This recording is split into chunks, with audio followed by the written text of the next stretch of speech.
dinner time at the Marshall family house. Dave and Maggie already ate. Danielle takes about 15 times longer than a normal person to eat her food.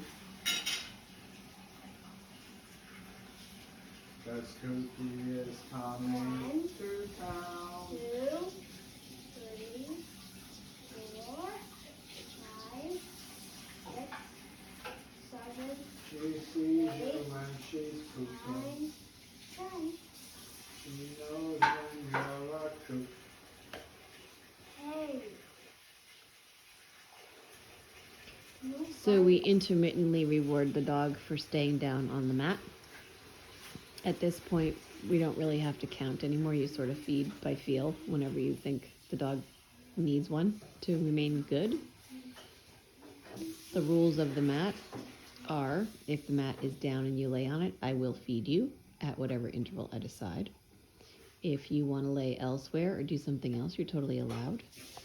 And you're not allowed to do things that you're not allowed to do. So around the table, she's not allowed to steal food, touch the table, or touch us, or solicit any attention from us. All those things.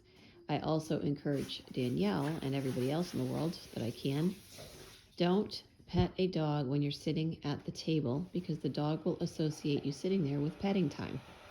And that's not generally something that we want when there's food around. Petting time should happen someplace else, not at the table. Kind of segregate those behaviors so the dog understands what's expected, depending on the context.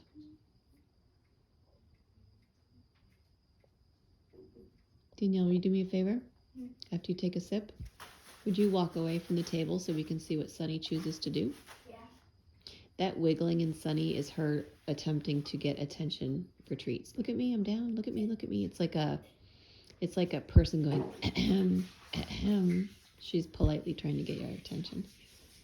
Now walk anywhere you want to. Okay, I'll just walk.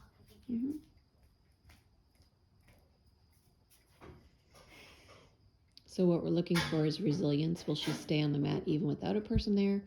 Will she attempt to steal food or do anything weird?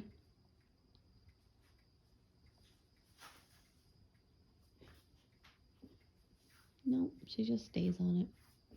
We don't say stay or tell her what to do. We just lay the mat down. Just by laying the mat down, the dog knows what's expected. She looks cozy. So she's actually not thinking about your food. She's thinking about you. That's pretty cool, huh? Really good. Go back there. Yeah, sure. You can go back and eat. And you can feed her treats from, a treat pouch or a bowl or her dog food or even your food.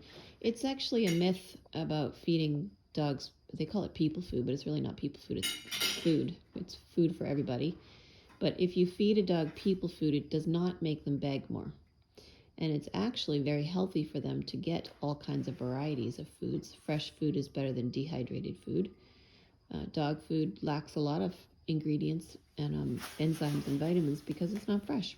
So it's perfectly normal and healthy to share a little scrambled egg or a little hamburger or a little apple or whatever you have that's healthy for a dog. You can share it as long as you're sharing it for the correct behavior that you want to reward.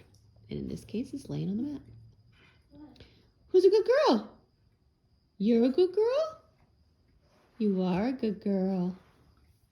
Danielle's a good girl too. These are good girls. Cute.